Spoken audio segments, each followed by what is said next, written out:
जो लोग इतिहास से सीखते हैं वो आगे चलकर गलतियां नहीं करते। भारत ने भी चीन के मामले में यही सीखा है और आज सबको 1962 फिर से याद आ गया है। हम आपको पहले से भी यह बता रहे थे, आज जो कुछ हुआ है बहुत बड़ी उपलब्धि है। चीन को पीछे हटाना आसान काम नहीं है, लेकिन चीन एक ऐसा देश है जिस पर कभी विश्वास नहीं किया जा सकता। और क्यों विश्वास नहीं किया जा सकता, इसका एक उदाहरण आज हम आपको देना चाहते हैं। हम आपको वर्ष 1962 के जुलाई महीने की एक हेडलाइन दिखा रहे हैं जो अखबार में छपी थी। आप इस हेडलाइन को देखिए। ये अगर आप इसमें तिथि देखेंगे तो आपको इस हेडलाइन की तिथि नजर आएगी। 1962 का 15 जुलाई का अखबार है ये।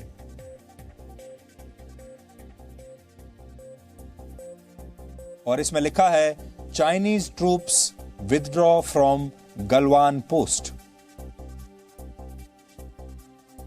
यह स्थिति बिल्कुल ऐसी ही है जैसी आज की स्थिति है। कल सुबह के जब अखबार छपेंगे तो उनमें भी ऐसी ही हेडलाइन होगी जैसी आपको यहां दिखाई दे रही है, जिसमें लिखा होगा Chinese troops withdraw from Galwan post. 1962 में भी इसी तरह से चीन गलवान घाटी से हटा था और तब अगर इस अखबार में आप देखेंगे तो इसमें लिखा हुआ है, great courage shown by Indian jawans, जिसमें कोई शक नहीं है हमारे जवानों ने उस समय भी बहुत बहादुरी का परिचय दिया था और आज भी बहुत बहादुरी का परिचय दिया है। लेकिन जब ये अखबार में ये खबर छपी, इसके 100 दिन के अंदर ही चीन ने भारत पर हमला कर दिया था। सोचिए, वो भी यही जुलाई का महीना था और अब भी यही जुलाई का महीना है। जुलाई में पीछे हटने के बाद 20 अक्टूबर 1962 को चीन ने भारत पर पूरी ताकत से हमला कर दिया था। वो जुलाई 1962 था, ये जुलाई 2020 है।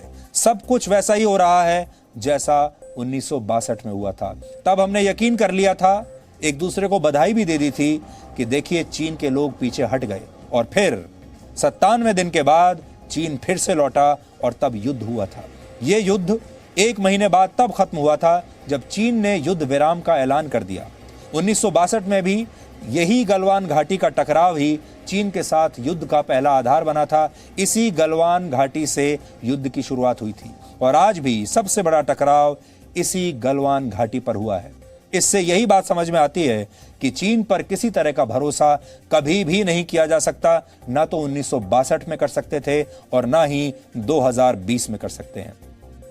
इत्तेफाक है, तब जुलाई 1962 था और अब जुलाई 2020 है। ये बात सरकार और भारत की सेना बहुत अच्छी तरह से जानती है, इसलिए चीन के लिए हर तरीके से तैयारी रखनी चाहिए। हमें हर चीज के लिए तैयार रहना चाहिए।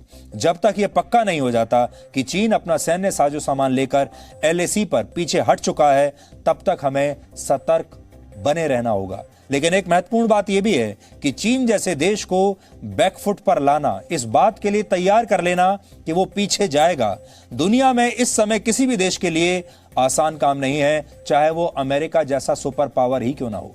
लेकिन भारत ने अपनी सख्ती और सही रणनीति से दुनिया को चीन जैसे देश से कैसे निपटना है ये सिखा दिया। फॉर्मूला क्या है, दुनिया को बता दिया। चीन इस भ्रम में था कि उसकी घुसपैठ पर भारत इस बार भी कुछ नहीं कर पाएगा और हमेशा की तरह भारत बड़ी नरमी दिखाएगा। लेकिन कुछ ही हफ्तों में चीन को यह समझ में आ गया कि यह पुराना भारत नहीं, बल्कि इस बार प्रधानमंत्री नरेंद्र मोदी का नया भारत है और इस बार उनका पाला पड़ा है प्रधानमंत्री मोदी से। प्रधानमंत्री नरेंद्र मोदी ने यह स्पष्ट तौर पर कह दिया था कि भारत मित्रता निभाना जानता है, दोस्ती करना जानता है, लेकिन आंखों में आंखें डालकर बात करना भी जानता है। और जब भारत ने चीन की आंखों में आंखें डालकर देखा तो चीन ज्यादा समय तक आंखें मिला नहीं पाया। चीन के मामले में प्रधानमंत्री मोदी ने पहले दिन से यह साफ कर दिया था कि देश की संप्रभुता के साथ कोई समझौता नहीं होगा। 2 महीने के टकराव में जब चीन बातों से नहीं माना तो फिर चीन के खिलाफ हर तरह के विकल्प अपनाए गए और ऐप्स से लेकर मैप्स तक। इसलिए ये 2 शब्दों पर आज हम जोर देना चाहते हैं, ऐप्स और मैप्स। ऐप तो वो जो आप अपने मोबाइल फोन से आजकल डिलीट कर रहे हैं, और मैप्स वो यानी वो नक्शा जिस पर चीन आगे बढ़ना चाहता था। ऐप से लेकर मैप्स तक भारत ने हर जगह पर चीन को सीधा संदेश दिया कि भारत इस मामले में बहुत ज्यादा गंभीर है और भारत पीछे नहीं हटेगा। भारत ने चीन पर पहली चोट तब की थी जब 59 चाइनीज ऐप्स पर प्रतिबंध लगा दिया गया। इससे चीन की टेक्नोलॉजी कंपनियों को आने वाले वक्त में करीब 37,000 करोड़ रुपए का नुकसान हो सकता है। इसमें आत्मनिर्भर भारत का मंत्र चीन पर निर्भरता कम करने के लिए बनाया गया है। टेलीकॉम और रेलवे के क्षेत्र में चीन की कंपनियों से कॉन्ट्रैक्ट छीन लिए गए। हाईवे और पावर सेक्टर में चीन की कंपनियों की एंट्री नहीं देने की बात हुई।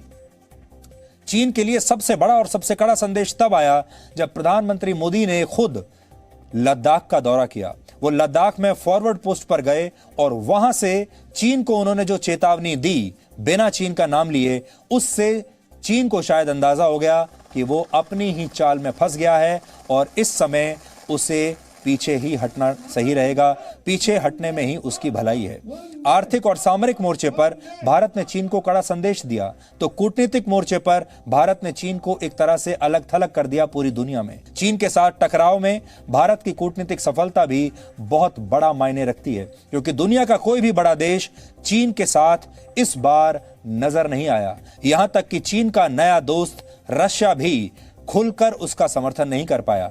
भारत ने अमेरिका, फ्रांस, जर्मनी, ब्रिटेन और जापान जैसे देशों को भी चीन के साथ टकराव का पूरा ब्यौरा दिया। अमेरिका, जापान और ऑस्ट्रेलिया जैसे देशों ने खुलकर भारत के समर्थन में बयान दिए। ये चीन के खिलाफ भारत की बहुत बड़ी अंतर्राष्ट्रीय कूटनीतिक सफलता मानी जाएगी। इसलिए जो चीन पीछे हटा है उसकी 3 बहुत बड़ी वजहें हैं। सबसे बड़ी वजह तो हम आज भी ये कहेंगे, सबसे बड़ी वजह है भारतीय सेना का शौर्य, क्योंकि भारतीय सेना वहां पर जमी रही और चीन को मुंह तोड़ जवाब भारतीय सेना ने दिया। पहला झटका तो चीन को 15 जून की रात को ही लग गया था, जब उसने सोचा भी नहीं था, कल्पना भी नहीं की थी कि उसके इतने जवान इतनी बुरी तरीके से मारे जाएंगे। दूसरा झटका भारत सरकार ने तब दिया जब भारत ने चीन के बहुत सारे ऐप्स को बैन कर दिया, चीन की कंपनियों को भारत से हटा दिया, उनसे कॉन्ट्रैक्ट्स वापस ले लिए।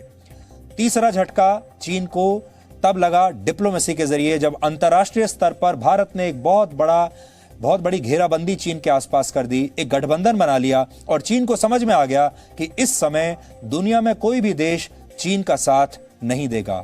और जो आखिरी जो टर्निंग पॉइंट था जिससे चीन को वापस लौटना पड़ा, वो था प्रधानमंत्री मोदी की लद्दाख यात्रा।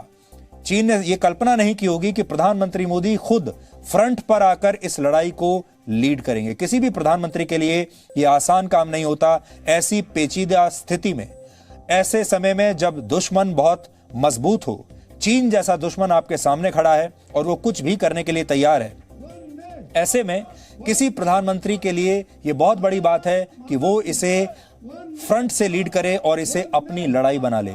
और प्रधानमंत्री मोदी जिस तरह से अचानक लद्दाख गए, जिस तरह से वो अपने सैनिकों से मिले, जैसे शब्दों का इस्तेमाल उन्होंने उस दिन किया और उनके शब्दों को पूरी दुनिया में देखा गया, सुना गया और जिस तरह का समर्थन उन्हें पूरी दुनिया में मिला, वो दिन बहुत बड़ा टर्निंग पॉइंट था।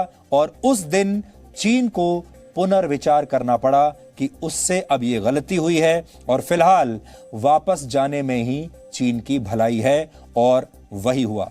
हम जी न्यूज पर आपको पहले दिन से ये बात बता रहे हैं कि चीन के सैनिक और चीन की सरकार मानसिक रूप से बहुत कमजोर हैं।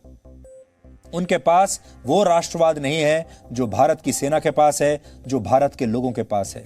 और चीन अपनी ताकत तो दिखा सकता है, अपने वीडियोस रिलीज कर सकता है, दुनिया भर में अपनी संख्या बता सकता है कि उसकी फौज दुनिया की सबसे बड़ी फौज है, लेकिन लड़ने की हिम्मत चीन के पास नहीं है।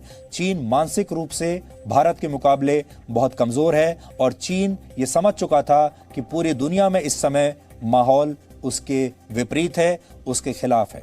इसलिए इसे आप सिर्फ एक छोटी घटना मत मानिए, इसे सिर्फ ये मत मानिए कि चीन के सैनिक आए थे और वापस चले गए। इसको आपको बहुत बड़े परिप्रेक्ष्य में देखना होगा। ये दुनिया की, अगर आप रणनीति के हिसाब से देखें तो ये बहुत बड़ी घटना है कि भारत ने चीन को इस बार वापस लौटाया है, वापस भेजा है चीन के सैनिकों को। इससे दुनिया का जो वर्ल्ड ऑर्डर है, दुनिया की पॉलिटिक्स में, जियो पॉलिटिक्स में, उसमें भी आपको बड़े बड़े बदलाव देखने को मिलेंगे। और आप देखिएगा इसके बाद भारत की स्थिति दुनिया के वर्ल्ड ऑर्डर में बहुत ज्यादा मजबूत हो जाएगी। लेकिन साथ ही हम ये भी कहना चाहेंगे कि अभी ये वेरीफाई करना बाकी है कि चीन के सैनिक जितना आगे आए थे, क्या वापस भी उतना ही गए हैं, या 3 कदम आगे आए थे और 1 कदम पीछे गए हैं और 2 कदम की जमीन उन्होंने हड़प ली है। ये चीन की बहुत पुरानी रणनीति है, ये चीन की बहुत पुरानी चाल है। इसलिए ये भी देखना होगा कि वो वापस तो लौटे हैं और इसके लिए हमें खुश होना चाहिए, ये उपलब्धि है, लेकिन किस हद तक वापस लौटे हैं और वहां पर वो कितने दिन तक बने रहेंगे, ये भी वेरीफाई करने वाली बात है। इसलिए अपनी ताकत का एहसास आज भारत को हुआ है। भारत के 137 करोड़ लोगों को अपनी ताकत का एहसास हुआ है। भारतीय सेना को अपनी ताकत का एहसास हुआ होगा। लेकिन साथ ही हम ये भी कहना चाहेंगे कि आज के दिन बहुत ज्यादा खुश होने की भी जरूरत नहीं है, थोड़ा सा इंतजार करना चाहिए। Presenting B News app available on Google Play and App Store. Download it now.